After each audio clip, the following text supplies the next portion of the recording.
Bem-vinda ao Só Podcast, um lugar onde a gente pode falar sobre tudo desde que seja verdade. Né, Miriam? É isso aí. E hoje a gente tá aqui com uma presença ilustre, né? Nosso amigo Souza. A gente tá aqui pra bater um papo que a gente tem certeza que vai ser muito legal, que vai, né, a gente vai circular aí pelo meio do esporte, pelo meio da fé, pelo meio da criação de filhos, né? Tem muito assunto, né, Souza? Não falta assunto. Não falta assunto. Ainda mistura três pessoas que nem gostam de falar. de assunto. Vai edificar, vai edificar. Vai. O que importa é isso. Então, seja bem-vindo, Souza. Esse espaço aqui é pra gente falar sobre todos esses temas. Fica super à vontade. Muito obrigado, galera do Só Podcast. É um prazer estar aqui com vocês. Minha esposa já participou e agora chegou a minha vez. Eu espero que seja algo que vá acrescentar muito na vida de cada um de nós aqui, de vocês aí que estão assistindo também. Então fique com a gente, eu tenho certeza que tem muita história, tem muita coisa que eu já vivi e pretendo viver, que eu tenho certeza que vai acrescentar muito na vida de cada um de vocês.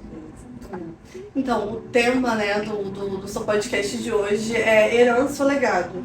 E aí a gente pensou, quem pode falar sobre isso? Quem tem uma propriedade para falar sobre isso? Então, assim, o teu nome apontou em primeiro lugar. A gente nem questionou outro, nem sugeriu outros nomes, veio tu.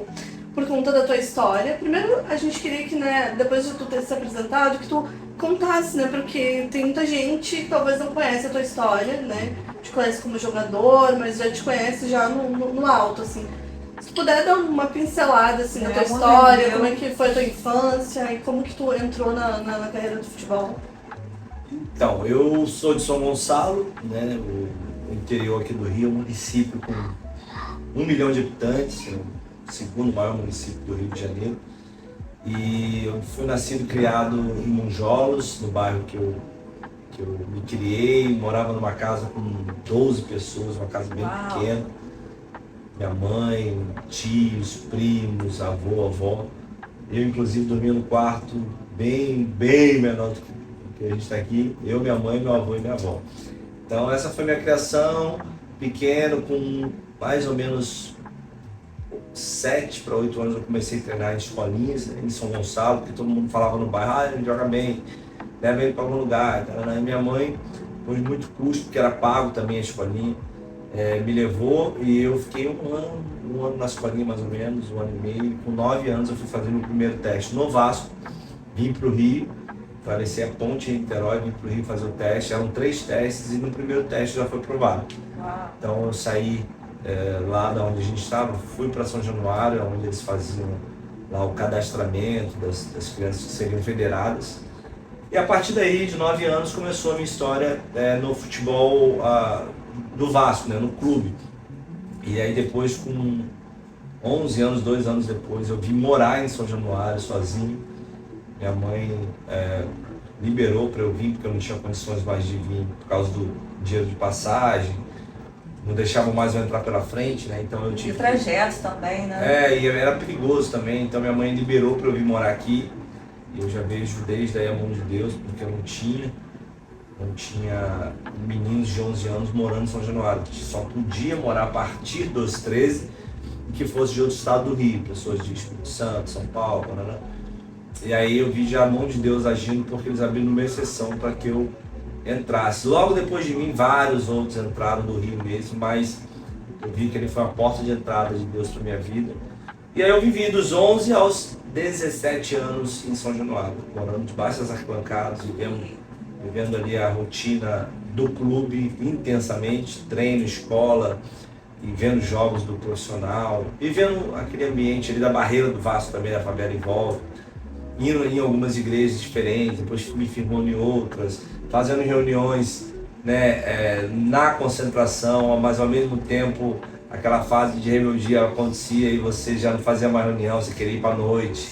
Então rolou tudo isso na minha pré-adolescência até a minha juventude ali. Foi quando com 17 para 18 anos eu saí de São Januário, arrumei uma namorada, fui morar com ela e fiquei até ali nos 18 para 19, eu estava quase casando. E aí eu noivei, marquei casamento. Com 18 anos? Com 18 anos. E aí, graças a Deus, assim, eu conheci o Ministério Bola de Neve. nessa fase, então eu vim, conversei com o pastor da época, eu não queria casar, que eu não me sentia bem, mas eu morava na casa da pessoa, né? E eu me sentia meio que na obrigação de ir aceitando tudo aquilo que acontecia. Só que aí quando eu vim pra cá, Deus meio que abriu meus olhos, eu tomei uma decisão de orar e depois de conversar com a família dizendo que eu não queria mais que aquele relacionamento fosse pra frente naquele momento, que eu queria me separar, pra orar, pra buscar, e se fosse da vontade de Deus que era tudo certo. Aí fiz e não senti paz em continuar, terminando e tal. Logo em seguida eu subi o profissional do Vasco, comecei a minha carreira no futebol, na qual hoje, com 36 ou 37 anos, eu já estou praticamente no fim e sou muito grato a Deus por toda essa trajetória. Então, o seu amor por células começou aí desde que você era adolescente. Você Desde já... que eu era pequeno. Sempre gostei de falar muito, sempre gostei de falar de Jesus. Então era algo. Você sempre foi. A sua família já conhecia Jesus desde sempre. Minha mãe acho que na gravidez, o relacionamento com meu pai que ela tinha, ela conheceu Jesus aí, porque sofreu bastante, uma série de situações, então ela conheceu Jesus nessa fase. Minha mãe e meu pai se separaram com 1 ano, quando eu tinha 1 ano. Então, desde que eu me entendo por gente, minha mãe me levava para a igreja. E eu fui criado nesse ambiente, mesmo não querendo, minha mãe empurrava eu ia. E mesmo sem a figura paterna? Mesmo sem a figura paterna. Minha mãe foi, pra mim, minha mãe foi praticamente assim, pai e mãe, e foi a pessoa responsável por hoje eu sei quem eu sou em relação à minha fé. Sim. Mas quando tu era criança, tu não era aquela criança que tinha o sonho de ser jogador de futebol? Aconteceu? Não tinha, assim, eu acho que quase todas as crianças que gostam até de futebol, de repente nem jogam, mas gostam, ela tem um sonho de ser jogador, aparecer na televisão, ter um nome gritado pela torcida, ter um carro, ter... Então todos nós tínhamos sonhos, só que pra mim era muito distante, era um sonho no interior de São Gonçalo e tal, e vários meninos já tinham tentado e nunca aconteceu nada lá no bairro, e eu era mais um, entre aspas, assim, então assim... Você acreditou que era mais um? Então não tinha aquela grandiosidade do que eu poderia me tornar, eu só queria jogar futebol. Quando eu vim pro Vasco, mas ainda é muito novo, né? Então assim, você cria uma expectativa acima muito baixa, e eu com 9 anos não tinha eu quero ser... dimensão, né? Eu quero ser, não, eu jogava futebol porque eu amava, eu gostava, era divertido. Eu, graças a Deus, nunca tive os meus pais muito envolvidos no futebol, isso pra mim foi uma das melhores coisas que poderia ter acontecido, pela distância. Minha mãe também não entende, trabalhava, meu pai não era tão presente assim, então me ajudou muito porque eu cresci debaixo simplesmente daquilo que os treinadores, diretores diziam. Isso, hoje em dia eu vejo uma interferência gigantesca dos pais, né? Meus filhos jogam, eu vejo como isso atrapalha as crianças, a convivência do pai no treino, no jogo, atrapalha muitas crianças se desenvolverem, porque uma coisa, o pai fala uma coisa, o treinador dá um outro comando, então a cabeça da criança fica meio sem saber quem respeitar, o que fazer, e isso atrapalha muito. Então, o emocional também, não, eu acho horrível. que... Fora assim, esses são os pais que não são tão inteligentes no sentido de que você coloca uma confusão no teu filho, só que tem outros são bem piores, que eles, de fato, eles colocam um jugo sobre a criança. Uma pressão muito forte, né? E assim, eu vejo crianças que erram no campo, já olham pro pai na arquibancada, tipo assim, querendo aprovação, eu errei de novo. Então assim, é triste, mas é a realidade. Graças a Deus eu não tive isso, me ajudou muito a eu crescer nesse ambiente, só ouvindo mesmo quem tinha que ouvir, os treinadores, os diretores, e foi uma maravilha. É interessante te falar isso, porque né, o Souza tem 4 filhos e 3 já estão encaminhados, né? Estão se encaminhando para a mesma Na verdade, carreira. os 4, porque assim, o Joseph só filho Só que chutando não tem bola. idade. Quando ele tiver 5, eu vou botar ele no futebol. Lógico. Mas assim, como que é pra ti, assim, pra eles muda tudo, né, pela tua vivência, pela tua experiência, por isso que tu tá falando, né, pela interferência dos pais que tu não tem com eles, por esse peso que tu não joga sobre eles, assim, eles têm essa dimensão, eles têm esse entendimento, assim, Assim, eles, por ser quem tu foi no futebol, eles não se sentem automaticamente cobrados? Não, hoje eles estão muito mais evoluídos do que eu era, mentalmente, pela internet. Então eles têm acesso aos vídeos o tempo todo de Neymar, Cristiano, Messi, aí os meninos mais novos estão crescendo agora, o Estevão e outros. Então eles têm acesso a isso, então eles já vêm com 9 anos, já querem ser aquilo que eles estão vendo. Antigamente a gente via na televisão o jogo da seleção brasileira, tipo, quando se juntava, o jogo do Flamengo, Vasco, Fluminense, Botafogo, quando se juntava. Então hoje eles têm na mão deles aquele estímulo de ser o que aparece o tempo todo para eles na tela. Então, mas eu sempre trago eles para baixo, porque sempre sou muito sincero com eles em relação à realidade deles hoje, porque eu vejo vários jogos, eu não desmotivo eles, pelo contrário, eu sou bem realista, mas sempre dando assim, uma força, porque eles gostam, então amém, vai. Mas eu sempre falo, vocês estão atrás de muitos meninos, tipo assim, na idade, eu uso o termo do Danilo, na idade sua, Danilo, o papai já estava no Vasco, já era titular no Vasco, você ainda está numa louca, então os meninos que estão no Vasco estão na tua frente, Vasco, Flamengo, Fluminense, Botafogo. Então eu fico sempre tentando trazer para a memória deles que eles estão atrás de todos esses meninos, mas que eles podem continuar tentando, porque tem vários meninos menores que chegaram num clube grande com 17, 18 anos. Sim. E viraram destaque. Então, mas eu sempre tento trazer eles para o chão, porque para não ficar aquela coisa de eu vou ser jogador. Depois da decepção porque assim, ser jogador profissional de futebol não é tão difícil. Difícil você ser jogador profissional de alto rendimento, alto nível, viver em alto nível. Porque hoje eu tenho amigos que já encerraram a carreira alguns anos atrás, que sempre jogaram em times menores, sabe? Então é salário de 3, 4, 5, 7 mil, que você não consegue ter uma vida... Não é essa a proposta. E a maioria dos atletas profissionais, para você ter uma noção de dados, assim, hoje tem mais de 7 mil futebolistas em Portugal.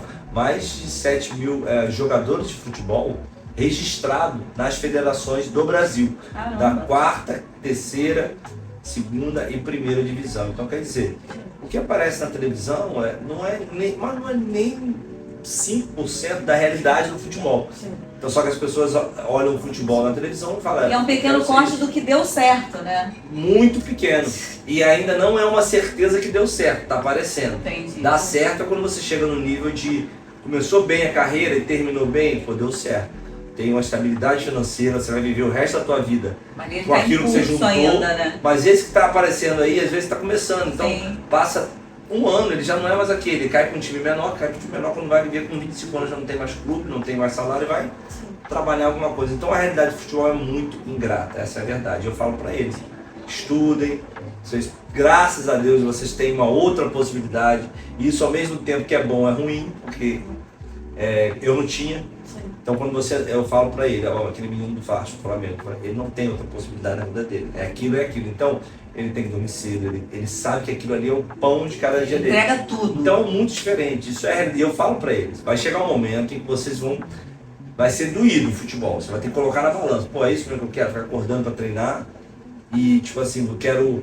Ao invés de ir para uma festa no dia à noite da igreja, que seja ali, eu vou ter que dormir cedo, porque... Então você vai ter que começar a colocar na balança isso mesmo que você quer. E quando você tem uma condição, você acaba falando, cara, eu vou administrar as coisas do meu pai, eu já tenho um apartamento ali, vou ter uma vida, vou estudar. Eu sempre ofereço para eles a oportunidade de fazer um intercâmbio, que para mim é algo que é muito legal, que caso eles não... Por isso que eu dou muita força para eles jogarem futebol, não pressiono, mas dou força. Legal. Porque é uma forma que eles têm de daqui a pouco ir jogar um futebol nos Estados Unidos em alguma faculdade, com a qualidade que eles têm aqui, de repente eles não viram um profissional de futebol aqui no Brasil.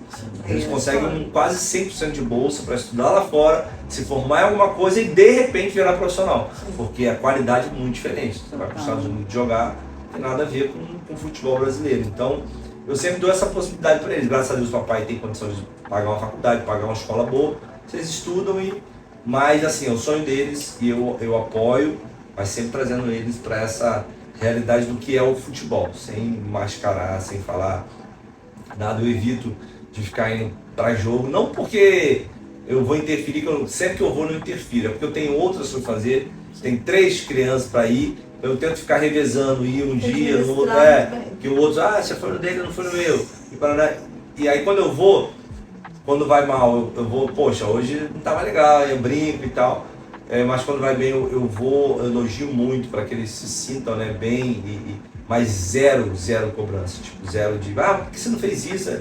Porque eu, como já joguei futebol, eu sei que ninguém, desde criança, você nunca faz alguma coisa ruim que você queira fazer. Futebol, você sempre está tentando acertar, mas acaba errando. Então, eu sempre levo isso para eles. Eu sei que, infelizmente, é uma dificuldade que os pais têm hoje em dia, por não terem sido jogador, não ter o entendimento que eu tenho.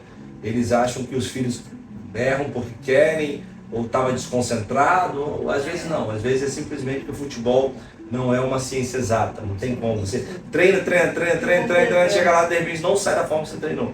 E é a realidade, é por isso que é tão apaixonante, por isso que a torcida ama, porque nem sempre o time que é melhor vai vencer. É um improviso. Então, e é isso que eu tento passar para eles. Eu tenho certeza que nessa construção do caráter deles, eles vão chegar lá em cima já sabendo exatamente o que eles querem para a vida deles. Eu acho assim que é importante essa parte que você entrou, da cobrança dos pais, porque eu vejo muito isso. Eu também tenho um filho de 8 anos e a gente vê muito isso.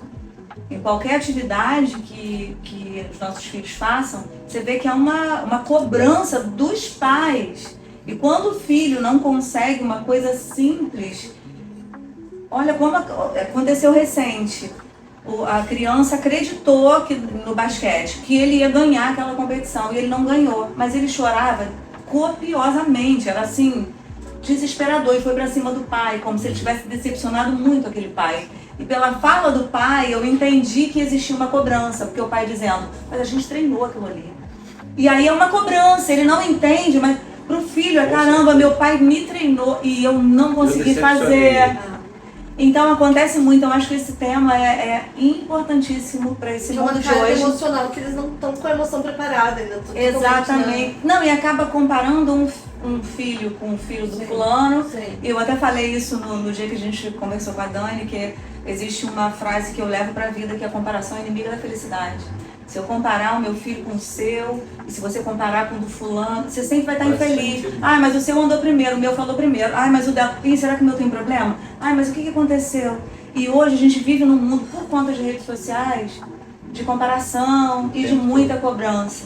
Então os pais se conscientizarem disso aí, só de haver essa conscientização, já tá valendo pra caramba essa Não, conversa. assim, e até bom, e os pais hoje em dia, levando para esse lado, isso, e é até importante eu falar sobre isso, porque domingo teve um jogo, vai ter um outro jogo agora, final de semana de novo, Madureira e Arouca, que é meio que um clássico, né? E aí a gente jogou uma final de dente de leite agora domingo, na categoria sub-9. E a final ela foi para os pênaltis, mas antes de ir para os pênaltis rolou uma confusão da torcida. Num problema que estava tendo dentro do campo, as crianças pegou a garrafa de copo de cerveja e o banco do Arouca estava aqui assim, tacou no treinador, pegou nas crianças, aí começou a gritar. Aí a confusão virou generalizada porque os pais do Arouca ficaram loucos e foram, enfim, e gerou uma confusão porque simplesmente esses pais, tudo desequilibrado, aí bebida na beira do campo, para fazer um negócio deles, um jogo de criança, não é uma pessoa, uma flor que se cheira, aí não bebe, sabe? E aí potencializa, aí vai para um jogo de futebol, porque, pô, vai dar problema. Então, assim, a Federação Paulista já baniu alguns times de levar a torcida por conta de briga dos pais. A Federação Carioca daqui a pouco vai começar a tomar essas atitudes, por quê? Eu contei algo que eu vi uma vez. Eu já vi umas 3 ou 4 brigas de mão, de soco, né, nos jogos das crianças. Só que eu já vi na internet briga generalizada. De pais com gente, as crianças brigando dentro do campo. E começou. Então, assim, o futebol tá ficando uma coisa muito louca. E eu falei até com o pessoal do Arouca. Vocês precisam começar a punir os pais. Você vai ter que punir o filho, não tem como. Mas tem que punir os pais. Como você vai punir o pai? O filho vai sofrer as consequências. Mas tem que punir os pais. Porque, assim, pô, tem uma atitude de um garoto desse que teve atitude. Igual o jogo do Madureira. Cara, seu filho não joga mais pra gente. E aí botar a cara dele. Vai doer no filho, vai doer nele. Botar a cara dele lá, ó, pum, ele não joga mais com a gente.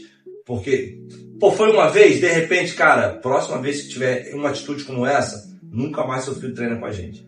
E aí os clubes, mas não, às vezes o moleque joga um pouquinho, aí deixa um desequilibrado desse trabalhando não. assistindo os jogos e vai trazer problema, não tem como. Pessoa que traz problema uma vez, não vai mudar. Então é muito mais fácil, você pega e não trabalha mais com a gente. Aí o clube que vai receber o protocolo, de onde que você veio?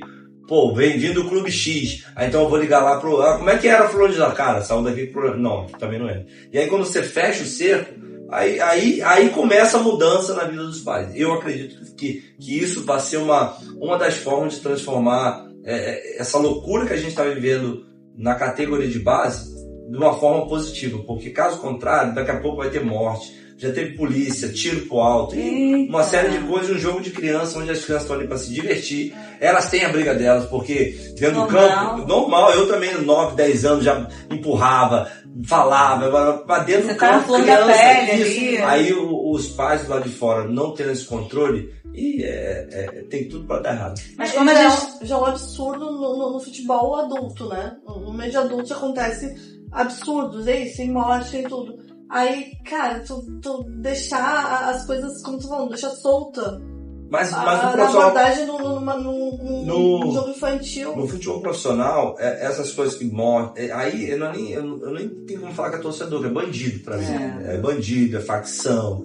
É uma série de coisas que eles se mascaram lá pra ficar, falam que vão torcer, mas o negócio deles é confusão. A briga já tá... já tá enraizado neles, só que, pô, os pais de criança, cara, sabe? E eu acho engraçado, porque eu vejo os pais hoje em dia, aí tem aquelas brigas de torcida, e seu filho é isso, seu filho é aquilo, pai xingando o filho dos outros, pô, imagina, eu vendo xingar meu filho, é o problema que dá. E sabe, então os caras estão muito, os clubes precisam urgente parar, sentar, fazer reuniões com os pais, para doutrinar os pais, no sentido de que se vocês continuarem assim, se você que tem esse problema, você dá nome, sabe, não vai trabalhar mais com a gente. Aí eu acho que é uma forma de você começar a melhorar um pouco esse ambiente. Até porque o filho às vezes tá modelando o pai, né? Daí imagina o filho ver o pai ter uma atitude dessa, ele pode fazer o que ele quiser dentro do campo, porque o pai tá ali fora. É o legado que o pai tá deixando. A gente já começa a ver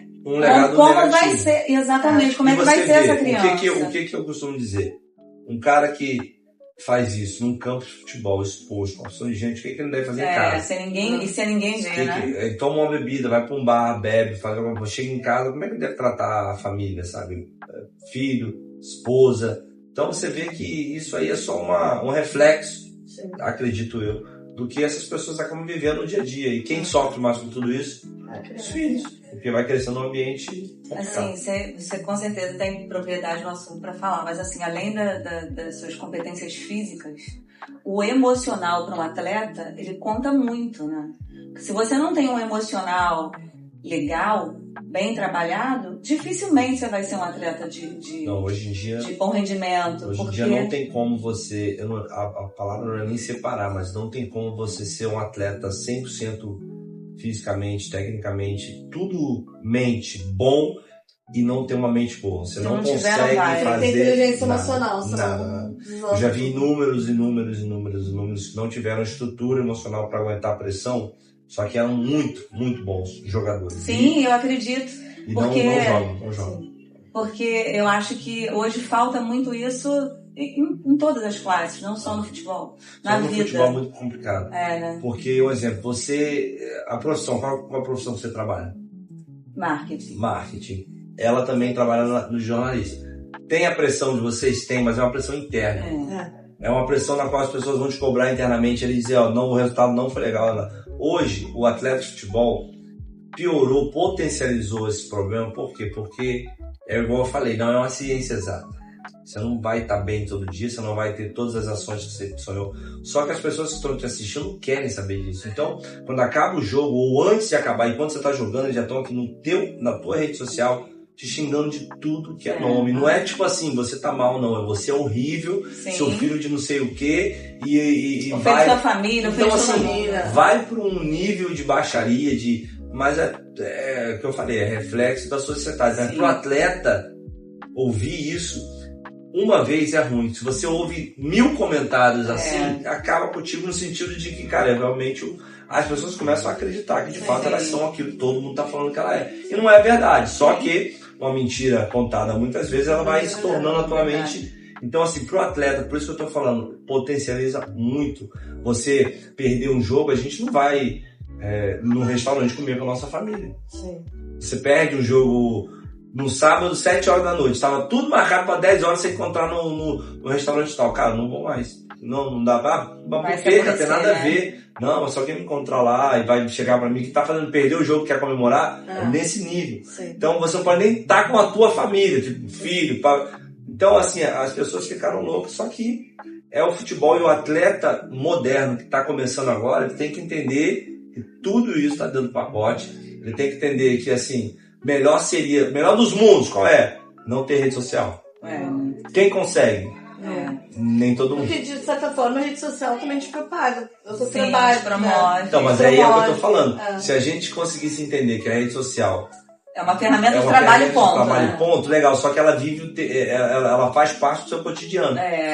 Então, e você coloca o seu emocional ali. E tu não consegue dosar também, né? Da mesma forma, tem o oposto. Sim. Infelizmente, muita gente que acaba tendo uma fase boa na carreira ou durante um tempo, é tanto elogio, é tanta gente falando que você é bom. Que inflado, né? Aí, acabou. Aí tem você gente acaba se perdendo também, né? Isso é muito. É uma linha muito tênue ali de você saber lidar com a rede social.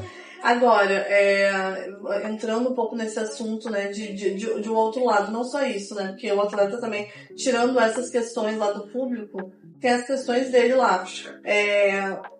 A gente vê, né, muitos atletas que vêm de uma vida de pobreza, às vezes pobreza extrema, né, que a gente falou, que tu dormia num quarto, dividido com teus avós, com a tua mãe. E aí tu vê, às vezes, um atleta despontar, assim, tipo, e do nada, não é do nada, o trabalho dele, né, mas assim, quando começa o teu resultado, ele não tem uma estrutura pra lidar com aquilo ali, com muito dinheiro. E aí, às vezes, vai pra arrogância, vai, né, pra prostituição, vai pra drogas, se perde. E aí, às vezes, se perde a carreira dele por conta, né, de não ter um domínio ali, né, e assim, poucos atletas, assim, conseguem ter esse equilíbrio, sair libado, assim, né, sei lá, Kaká, por exemplo, né, falando mais de um atleta cristão, assim, de renome, de tu olhar pra toda a carreira dele, tu não tem em nenhum momento algo que desabonasse ele no que tange isso, né, óbvio que era um cara que tem falhas, defeitos, não é sobre isso que a gente tá falando assim sobre conduta, né. Ele tem uma conduta ilibada, assim, que ninguém pode chegar lá e falar assim, não, o cara se perdeu ali, saiu com um monte de mulheres. Já vi algumas reportagens de colegas deles falando, né, tipo, às vezes até o cara quer ser diferente, quer ter uma conduta correta, ele é zoado no meio do clube, assim.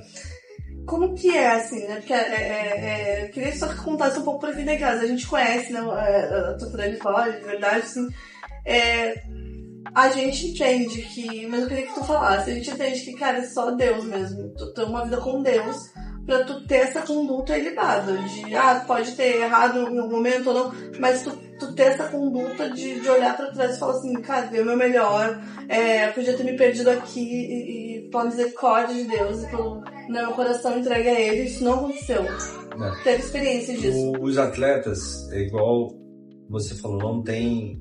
90% deles não tem estrutura para chegar no profissional, saber lidar com questões financeiras, questões de mídia, questões de ego, enfim, uma série de coisas. Ninguém está preparado, porque durante a tua carreira ninguém é treinado nisso. Você é treinado a competir, você é treinado a ir na escola, mas não é isso que eles ensinam, sabe? Sim. Então, quando você chega diante disso e você se depara com um contrato maior, com pessoas falando bem ou mal de você, mas no início, se você for bom, vão falar muito bem de você. E aí você não tem uma estrutura emocional para você lidar com isso. Infelizmente, você vai passar assim... Só Deus, porque graças a Deus, por ter crescido no Evangelho, quando eu me tornei profissional, Deus foi trazendo pessoas para perto de mim que me ajudassem me instruíssem em relação às finanças, me instruíssem em relação ao meu matrimônio. Então foi juntando pessoas, porque eu acredito muito nisso. Deus vai trazendo pessoas para agregar aquilo que você não tem. E eu não tinha entendimento nenhum. Então, trouxe uma família da minha esposa e pessoas perto foram me ajudando. Só que eu via também, ao mesmo tempo, muitos amigos meus, que as pessoas que iam se aproximando deles não eram boas pessoas. Então, aí quando você vai ver, começa a confiar, já vi amigo meu entregar senha, cartão e não sei o que, e depois perder tudo. Nossa. E aí você, quando vai ver, cara, como é que volta? O dinheiro não volta mais, acabou ali, você perdeu 2 anos da sua carreira financeira, que no futebol cada ano é importante, porque depois que você para, acabou. O que você juntou, se juntou, o que você não juntou, não junta mais. E você, normalmente, o atleta não sabe fazer nada. O atleta só sabe jogar futebol. Acabou de jogar futebol, o que eu vou fazer? Não sei, vou virar treinador, vou virar... Porque não tem... Alguma coisa relacionada a futebol. Então, assim, ou juntou, não juntou, você vai ter que continuar trabalhando. Em alguma área que você vai ganhar menos, normalmente, do que você ganhava quando era atleta. Então, é um problema hoje e as pessoas estão começando a se atentar mais para isso. Então, tem pessoas já que são assistentes financeiros, que estão começando a chegar em bases de clube.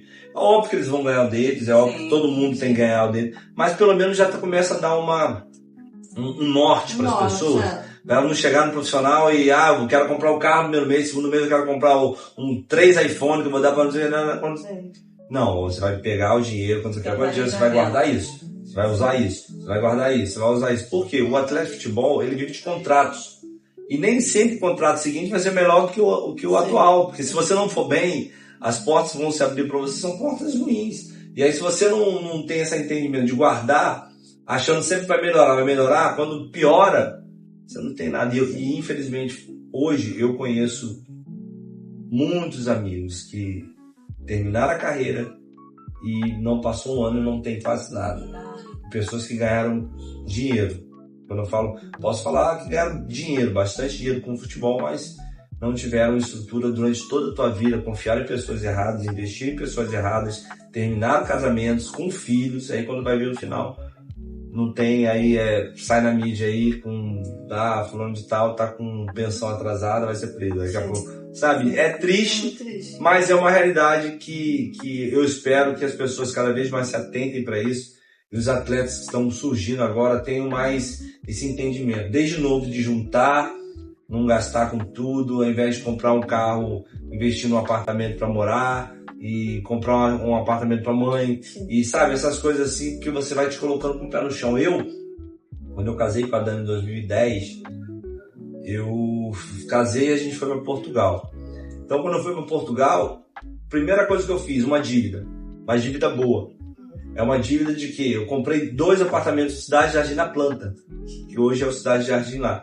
Então, todo mês eu tinha um valor que eu tinha que ficar pagando aquilo, aí tinha um valor que eu investia na época, que era na Previdência, que não tinha o que a gente tem hoje. Então, todo o meu dinheiro quase, ele era meio que destinado a algumas coisas, e eu ficava com o restante que a gente usava e gastava. E aí, eu vejo que foi totalmente Deus na minha vida, porque ninguém chegou para mim e me deu uma aula disso, sabe? Mas me ofereceram uma oportunidade, falaram, cara, tem um apartamento assim, vai ser bom, investe ali, tá pagando um pouquinho e tal, mas daqui a pouco vai ficar mais caro. Isso em 2010, sabe?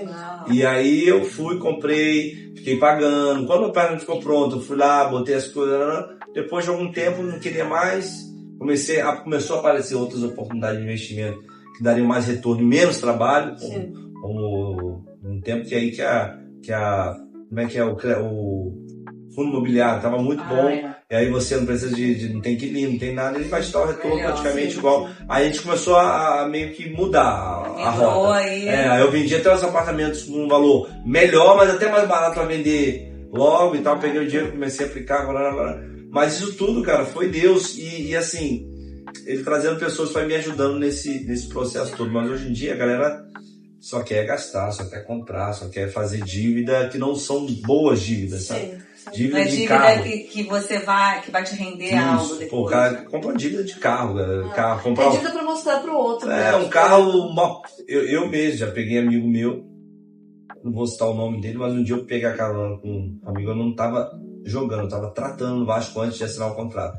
E tinha um amigo que eu falei, pô, me dá uma carona, não tô sem carro. Aí tinha um carro lá no estacionamento que eu nunca via quem chegava. Então, mas eu falei, cara, carro fera. Só quem tinha esse carro lá era um outro amigo meu que tem uma condição muito boa. E no dia que ele saí com ele, que eu não tratava no mesmo horário que os meninos que jogavam.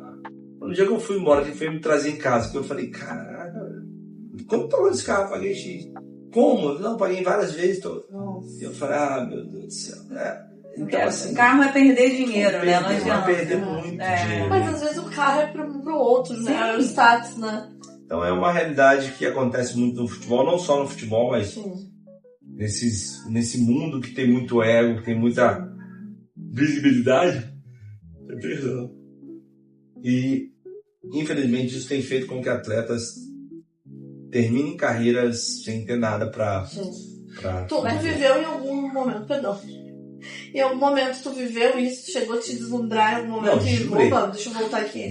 Já na Arábia foi onde eu meio que dei uma deslumbrada, porque eu assinei assim, o maior contrato da minha vida. E aí você chega lá, eu chegava lá, o pessoal de Rolls Royce, de Lamborghini, no estacionamento, assim. E eu era meio maior contratação da época, com o maior salário do time, mesmo sendo volante. E aí eu entrei na onda, falei, vou comprar uma Ferrari também. Comprei a Ferrari. Fiquei 3 meses com a Ferrari e já não aguentava. Porque, tipo assim, um carro pequeno, duro, muito duro. Eu não gosto. Mas só que eu queria comprar pra entrar no nível da galera. Aí perdi maior dinheiro na venda e tal. Mas, enfim, a gente acaba sendo, às vezes, envolvido pelo meio. Por que eu vou chegar nesse ponto? Porque foi um momento em que, espiritualmente, eu mais estava fraco. Na Arábia eu não orava mais, na Arábia eu não buscava mais.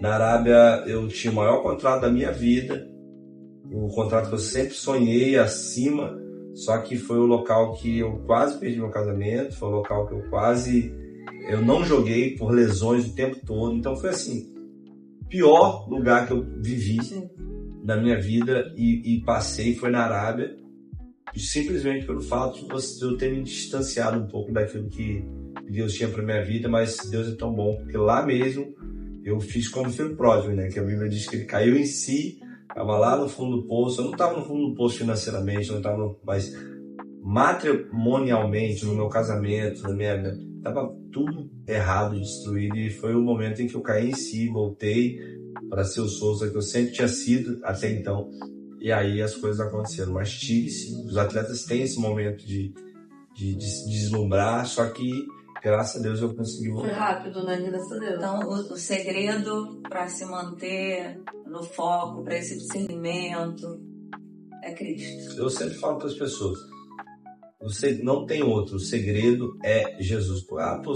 Mas eu consigo ser um cara assim, assado, sem ir para a igreja, tem prazo de validade, cara, porque sem Jesus você é envolvido sem que você perceba. Porque quando a gente está com Cristo, existe uma coisa que ele vai te dando discernimento, você entender o ambiente que você está inserido, você vai entendendo o coração das pessoas, você vai entendendo as atitudes das pessoas. Sim. Eu costumo falar, tem coisas que eu não queria ter feito na minha vida, e eu falo, poxa, eu falei com aquela pessoa. Só que foi aquela falha que eu tive com aquela pessoa que mostrou quem ela era para mim. E é tão louco que às vezes, cara, eu errei com ela, eu falei. Só que ela não precisava ter tomado aquela atitude comigo. Então você vê que até Deus usa as tuas falhas, Deus permite que as coisas aconteçam para você conhecer o coração das pessoas que estão ao seu redor. Então você vai vendo, e eu via, tipo assim, caraca, combinei um não sei o que, não consegui cumprir. Mas cara, não precisava ter feito da forma que foi falado, Aí você fala, cara, imagina se eu errar assim de novo, vai dar problema, então é melhor me separar. Ou talvez é uma pessoa que, sei lá, podia te dar um prejuízo muito maior na sua vida. Eu costumo dizer que Deus nos dá a oportunidade de conhecer pessoas, não para que a gente não as ame, mas para que a gente saiba até onde a gente pode ir com elas. Porque tem pessoas que a gente tem uma proximidade tão grande, mas tão grande, que se Deus não nos der a oportunidade de mostrar quem elas são, elas vão nos prejudicar. Uma hora ou outra. E a gente se decepciona naquele momento. Eu não acredito que essa pessoa fez isso. Mas aí você logo entende que é Deus te mostrando, pisa no freio. Que o dano é menor. Muito menor. Mas na hora parece que é terrível. Só que é só Deus te cuidando. eu costumo dizer isso, não foi uma, foram duas. Teve coisas que eu já esqueci. Pessoas que me cobraram, poxa, mas eu que te levei para não sei aonde, e agora quando você foi no seu, você esqueceu de me chamar e tal. Eu falei, caraca, esqueci. Mas a forma que a pessoa me cobrou foi tão ruim que depois de eu ter pedido perdão, esqueci, foi mal. Falei, cara, mas vou te falar a verdade. Assim, foi bom eu ter te esquecido, porque, sinceramente, eu não quero andar junto contigo. Consegue ver o caráter. Eu falei pra ela, se você me tratou dessa forma, com isso, cara, imagina se tá uma cobrança por causa de eu te esqueci de te chamar. Aí eu já peguei pesado. Falei, cara, então quer dizer que você só me chamou porque era o interesse. Porque esperava algo. Sabe? Você não fez algo de coração. Eu falei pra ele, eu já fiz muita coisa pra muita gente na minha vida. Eu nunca joguei, e elas já me feriram e muito. Eu nunca joguei na cara delas. Ah, mas eu fiz isso por você. Deixa aí, eu abençoei quando eu podia. E, então eu falei pra ela, então você não fez nada de coração, então amém, cara, fica aí, eu fico aqui. Então Deus vai mostrando nesse processo. Só que as pessoas que não têm fé, não oram, não buscam a presença de Deus, cara, as pessoas ruins, na qual você que tá de fora olhando, você fala, não vai dar problema pra essa pessoa. Só que você não tem condições de falar. Se falar, não, você não conhece. Você não convive. Não convive, mas eu oro. Vai dar ter problema. uma visão um pouquinho mais apurada sobre as coisas. Mas assim, só voltando lá na questão dos teus filhos, assim, né, de tudo isso que a gente tá falando, assim, desse meio. Que é um meio que tem muita coisa boa, óbvio, mas tem muita porta aberta pra coisa ruim. Se tu não sabe, futebol, né, administrar. Como é que é teu coração em relação aos seus filhos? Beleza, eles estão caminhando, assim, caminhando, né, pra essa carreira. E como tu falou, preparo, tu incentiva eles, mas tu não Olha, cobra, não a espera. Dani fica meio que embasbacada, porque ela não tá acostumada com esse meio. Então quando ela vê algumas coisinhas, ela fala, calma, deixa que eu converso ali, porque isso é super normal. Não, mas não para. Calma. Já teve caso, pra você ter noção, né, da gente deixar o nosso filho com uma pessoa e na volta desse campeonato que ela foi e tal, nosso filho, uma das oportunidades que a Dani tem de meio que arrancar alguma coisa dele, conversar, né? Aí nosso filho foi e falou, mais velho, não, então enquanto a gente estava indo, tava o pai e a mãe no banco da frente, tal, e o menino tava atrás vendo um vídeo pornográfico. Eita. E aí, pra piorar, vídeo de homem com homem. Ai, meu Deus. Numa idade nova. E pra piorar ainda, o menino ainda tava lá com as mãos na parte íntima, tipo assim. Meu Deus. E o Nicolas ficou naquela, e aí, graças a Deus, ele contou pra gente. E a gente foi e conversou com ele. Amor, então, olha, não dá mais pra andar junto. Não vai ter como mais ir junto. Agora, se não tiver ninguém pra te levar, a gente leva ou não vai, mas não vai mais andar junto. E amém, não precisa falar nada, fica só não. Então, assim, é um meio muito complicado que as crianças automaticamente são expostas muito rápido a sexualidade. Muito cedo, né? Porque, primeiro, agora com o celular, as crianças já ficam vendo né, o Vinícius Júnior com a Virgínia, o outro com não sei quem, o outro com não sei o que lá, e uma mulher rebolando no TikTok, então isso já desperta. Vai aflora a sexualidade. E aí eu fico falando com o Nicolas direto. A gente tem um celular que a gente deu pra ele esse ano, só que ele não usa o WhatsApp nada, a não ser na terça-feira que a gente libera, que tem um dispositivo que a gente libera pra ele jogar. Quem não sabe, assiste o vídeo da Dani, então ela explica direitinho como é que ela controla isso tudo. Então, assim, é uma forma que a gente tem de minimizar esses problemas todos e sempre conversando. Você viu alguma coisa hoje? O que aconteceu hoje? Mas sempre trazendo para aquele lado de nunca unir. A partir do momento que eles contarem, a gente chegar sempre obrigado, amor, por ter contado, tal, mas olha, faz aquela cara de paisagem, né? Não pode mais andar quase arrancando o cabelo, mas... X, tá? O amiguinho X, você vai ter que dar um tempo dele até... Não tem coisas boas pra contribuir. Então, assim, é um meio muito complicado o futebol. As crianças já são acostumadas a xingar, a bater de frente, a ofender muito, né? Que o futebol ele acaba envolvendo tudo isso. Então, como é que a gente faz pra proteger isso? É conversar e orar. Eu acho que o maior de tudo é o exemplo, é o que eles vivem dentro de casa, né? Isso aí, acredito as crianças não chegam no futebol xingando. Sim. Então, tudo pra mim é o ambiente na qual eles estão inseridos, escola e casa. ou às vezes os pais são gente boa e tal, mas não cuidam tanto do que o filho vive na escola. Sim. E aí, no final, não adianta nada. Porque o seu filho está sendo construído algo nele ali. Isso não tem um filho. Ou é o contrário, ou a própria casa está fazendo com que o menino já chegue lá no futebol de início, já falando palavrão, xingando, empurrando, criando confusão, porque está inserido nesse ambiente. E a gente que tenta o tempo todo prezar por isso, a gente tem que ficar de olho. Por isso que eu não vou sempre, mas sempre que dá, eu vou lá, olho, pergunto. Seu amiguinho tá andando muito com ele, né? Aí como é que é? Aí tenta trazer. Saber o que tá acontecendo. A gente sempre traz as pessoas aqui para casa. O Nicolas ele não dorme na casa de ninguém. Um conselho até do nosso pastor Léo, que a gente acatou e nunca mais deixamos ele dormir na casa de ninguém. Chorou no início, todo mundo ia, ele não ia, mas agora acabou e eles já entendem que não pode dormir na casa de ninguém. Que é um cuidado, né? Não é uma punição, é um várias cuidado, vezes para eles. E agora eles já entendem, às vezes perguntam, mas eles já sabem que a regra é traz eles para casa, traz eles para cá. Então a gente sempre traz as crianças para cá e aí a gente vai vendo, filtrando, porque a gente está aqui na nossa casa.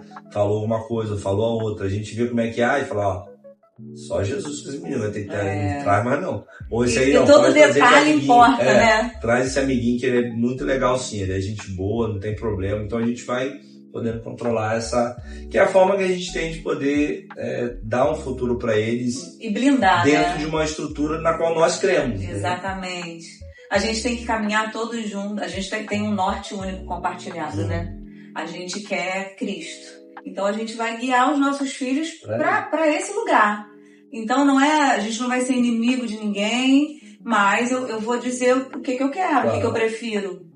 Né? E esse é o papel dos pais, mas infelizmente muitos pais não se atentam, acham que isso é um mero detalhe, acham que o filho levar algo da escola que não é dele e ninguém viu é um mero detalhe, mas todo detalhe no final vai fazer uma grande diferença. A criança está sendo construída, né? Exatamente. Então, essas coisas vão desencaminhando, né? E esse é o legado, né? Esse é o legado que tu deixa neles, né? E é tão legal porque assim. Tá aí, como a gente falou mais cedo, tá imprimindo ainda, né?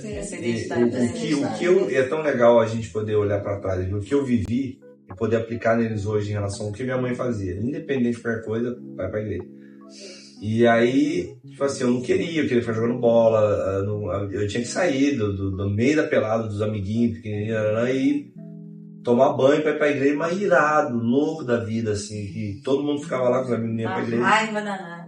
Mas hoje eu olho pra trás e falo, graças a Deus. Então, assim, hoje as crianças, quando não é os 4, são 3. Eu não quero ir pra igreja. Vai pra igreja. E é a palavra aplicada dando resultado. A palavra de Deus fala, ensina a criança no caminho. Quando eles chegam lá, aí muda a parada. Chega lá, vai passar a linha. Quando sai de lá, sai outra pessoa. Eles esperam que eu tô brincando. Não, bora pra casa. Então, assim, essa construção tem que ser, de fato, forçada no início, sabe? De forçar mesmo, orar. Ler a Bíblia, não gosta, mas lê, vai ter que ler, ele vai ter que orar, fala, não sei orar, ora alguma coisa, fecha o olho, fala com Deus. Então você vai construindo e lá na frente a gente tem certeza que isso vai dar frutos, porque eu sou fruto disso. Sim.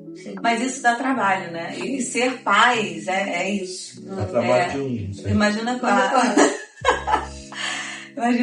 Mas olha, vou ser sincero, assim, eu glorifico muito, muito, muito a Deus pela vida da Dani. Porque eu, no meio disso tudo, assim, eu sou uns 30% em relação à construção do que meus filhos são hoje. Ela é 70%, tipo, ela que dá o banho quando tem que dar, às vezes vai colocar pra dormir, porque eu tenho que conversar com um, tenho que conversar com outras vezes, tem uma opção de situação, então eu olho pra vida dela. Eu glorifico muito a Deus pela vida da minha esposa, porque é uma pessoa que, ela hoje, as crianças, ela imprime de fato que a gente crê neles. Sim. E eu vou mais quando tá um BO mais pesado, assim. Aí não me ouve, vai lá que... E aí a gente vai, mas ela é o que... E eu glorifico muito a Deus porque de fato isso é importante. Se ela não conseguisse fazer isso, eu teria que me desdobrar para poder fazer. Então, ela entende bem, assim, o que eu já E falo. ela dá muita abertura pra eles se abrirem com ela, Muito. né? Isso aí é algo que Isso é eu não tenho essa abertura toda que ela tem Sim. com ele, entendeu? Então, assim, por isso que é legal a gente ter esse compartilhamento aí porque ela consegue arrancar coisas que eu não consigo como pai. Entendeu? Não, mas meu marido fala isso muito comigo. Ele fala, Deus faz tudo perfeito. Né? A mãe tem aquele jeitinho diferente, mas o filho precisa da dureza do pai. Então, por isso que a dureza do pai entra Às lá nos vezes, 30%. Mas a doçura da mãe, a doçura da mãe tá o maior tempo. Mas quando precisa da firmeza, o pai vai chegar e vai chegar diferente. Eu acho que hoje é o problema da nossa sociedade como um todo, é essa falta de paternidade. Porque quando você não tem esses 30, que às vezes é 40, não sei, mas se você não tem, você cresce uma criança sem disciplina, sem destino, sem nada. Então, em direção... Mas você é um improvável, né? Você cresceu sem essa figura. Eu sou. E você... Sua mãe é uma guerreira, né? Muito, e assim... Foi pai e mãe ali. Eu costumo dizer que Deus, cara, continua tendo, né? Mas durante todo o processo de atleta, tinha um plano gigantesco que tem pra mim, porque eu sou, de fato, alguém que não tive a impressão do meu pai em mim desde criança, também não era boa. Meu pai bebia, meu pai vivia nos bares, morava perto de mim, mas a gente não tinha aquele contato todo. Então não era algo bom para ser implantado em mim. E minha mãe conseguiu ser isso aí que eu sou hoje. Mas é óbvio, um exemplo. Hoje, eu como pai, a Dani teve uma criação totalmente diferente. Isso é importante a gente falar também para as pessoas entenderem.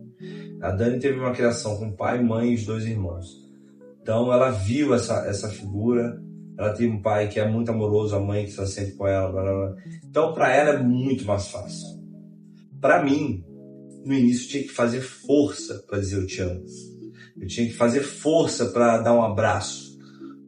E as pessoas muitas das vezes não entendem e falam, pô, mas cara, o cara não é amoroso. Não é porque não teve. Sim. Quando você não tem, é difícil para você fazer algo que você não está acostumado a viver desde a sua infância.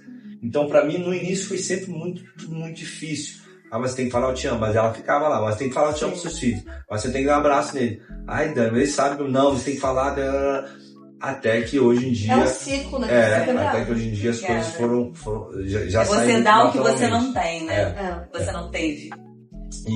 Mas graças a Deus hoje já tá muito melhor. Não é o auge de tudo, mas eu já consigo naturalmente, sem força, sem nada, abraçar, pedir desculpa quando fala alguma coisa mais grosseira, quando não sei o que, chama no canto, vai lá, filho, desculpa, pai, filho, falou alto. E o Danilo é o mais sentimental, né? Então ele é os outros... E aí você tem que aprender a lidar com eles, porque, tipo assim, o Nicolas, Josué, você grita com eles, grita com você e fica aquela coisa... Mas dá pra perceber que o Danilo, até na sensibilidade agora, Danilo, dele, quando em você Deus, fala com ele é diferente. Alto, dá um grito, quando você vai ver ele tá no canto, triste, aí fica triste, aí ele fala, meu filho, o que foi? Não quero falar com o Zé. Ai, filho, Zé, lá atrás. Aí eu nem Deixa eu ver que é o fim. Mas é a questão da sensibilidade. E a gente, como pai, tem que saber discernir, né, a personalidade de cada um. É muito diferente da outra. Pra poder ir tratando conforme dando cada um. A cada um. Ele é muito diferente mesmo. O Dandan, ele espiritualmente também, tu vê. Você vê que ele é diferente. Ele é diferente, ele tem uma parada diferente. Ele tem algo diferente com Deus. Ele tem uma questão diferente. A gente até tá começando mais assim a impulsionar isso nele, porque a gente vê que ele de fato tem. Ele é diferenciado. Ele é diferenciado. Cada um vai ter o seu jeito, a sua forma, mas ele tem uma entrega diferente. E por ser criança tão genuíno, tão lindo. Eu fico impressionada. Ai, é isso, a gente chegando no final desse papo. E é isso, né? No final das contas, o que tu tá deixando teus filhos, além, né, de uma herança, é um legado, né? Sim. É na prática, mostrando no dia a dia, ensinando, né, no caminho. Eu converso muito com eles sobre o futuro, né? Daqui a pouco você vai crescer, você vai ter esposa, filho. Outra coisa que eu falo muito com eles sobre alimentação. Agora a gente tirou as coisas em tela, tinha aqui em casa. Que eu fico pegando no pé deles. Você quer ser jogador? Como é que você vai ser jogador, cara? Aí eu boto uma pressão mesmo. Falo assim, cara, quer morrer com 40 anos? Não, então, só fica comendo todo dia no telão, vai dar ruim. Você quer ser jogador? Não tem como ser jogador comendo doce o tempo todo. Falei, ó, eu tô com 36 anos, você tá com 11. Você imagina você com 36 anos, todo capenga, todo ruim, não pode nem brincar de bola com teu filho no hospital. Por quê? Porque ele se alimentou mal durante a vida toda. Aí eu falei, isso acontece. Então você precisa mudar, para isso. Mas aquilo outro é bom. Não é bom, mas tem saúde. A gente encontra alguma coisa que é bom. Eles vão entendendo. Sim. A gente até pegou essa parte de amendoim que não é tão boa quanto a Nutella dele, mas vai empurrar. Parte de amendoim, vai acostumar e vão comendo, porque justamente é isso. O legado, ele é algo que você não consegue deixar da noite pro dia. É construído. É construído. E neles é dia após dia, você todo dia vivendo a mesma coisa, todo dia fazendo, brigando com as mesmas coisas. Mostrando, falando, mas eles estão vivendo, né? Eles vendo... não dá pra cansar. Exemplo. Não dá pra cansar porque o preço é alto lá na frente. Se você para, se você descuida, lá na frente a gente vê aí mães, pais chorando por os filhos fora do caminho. É uma responsabilidade geracional, né? Porque é uma nova geração, né? E eu decidi, né? Que foi através da minha vida, por exemplo, minha mãe, meu avô, todo mundo não terminaram relacionamentos, divorciados, a traição, Paraná. Então desde o momento que eu casei, eu tinha isso no coração, só que no meio do caminho, Satanás vem com força, com aquela linha geracional de vai ser de novo a mesma coisa. E graças a Deus eu quebrei isso na minha vida. E eu sempre falo com eles, não, vocês vão casar, vai ser uma bênção para mim, vocês vão ter filho, porque a partir do papai tudo foi transformado. Então eu creio que eles terão um futuro assim brilhante naquilo que eles se propuserem a fazer. E hoje, ser jogador de futebol, eu falo para eles, ajuda eles em inúmeras coisas, ter disciplina, saúde, ser um menino esportista é sempre bom, você evita a opção de problema, doença, comorbidade. E é o que eu falo para eles, independente daquilo que vocês forem futuramente, eu tenho certeza que vocês vão ser pessoas de bem. Então, dão o melhor de vocês no treino, façam o que vocês tiverem que fazer. Se tiver que acontecer, Deus vai mover as coisas. Se não tiver acontecendo também, vocês vão ser outra coisa, vão ser abençoados e o que importa é vocês serem pessoas de bem. Também é o que mais a gente se preocupa, né? Eles serem pais, irmãos uns dos outros, marido, filho, de bem, que obedece pai e mãe, que trata bem a esposa. Então, pra gente, a gente tá construindo os minis homens no futuro para ser Amém. Alguém. Tá em falta. Tá em falta, né, Miriam? Vamos melhorar essa geração. Vamos melhorar. É aquela coisa, né, de não. As pessoas falam, deixar o mundo melhor. Não, tem que deixar filhos melhores pro mundo. Eu acho que é o teu filho que vai fazer a diferença na geração, né, dele. Exatamente. É ele que vai apontar Jesus pra essa geração, né? Exatamente. Não vai ser mais a gente, vão ser eles, né? É esse esforço. Souza, muito obrigada. Obrigada por esse papo. Eu tenho certeza que Deus tá falando esse momento com vocês aí em casa, assim como falou com a gente, né? Porque às vezes Deus é a suprema graça de Deus, né? Conta uma história que não tem nada a ver com a tua vida, mas Deus te toca em algum lugar, te alcança em algum lugar. É o que a pessoa precisava ouvir, né? Você tá aqui também falando de algo que fugiu do papo. Exato. Deus faz essas coisas. É verdade. Queria te agradecer, né? Obrigada mesmo. Obrigada. Que o seu podcast, em nome de Jesus, cresça cada vez mais, impacte mais vidas. Amém. E que o desejo do coração de vocês se realize, né? Para que isso chegue nos telefones, nas casas mais improváveis aí, possa transformar vidas. Amém. Esse é o nosso objetivo. Não esquece de comentar, de curtir, de se inscrever. De compartilhar. Até a próxima. Tchau, tchau. Tchau, tchau.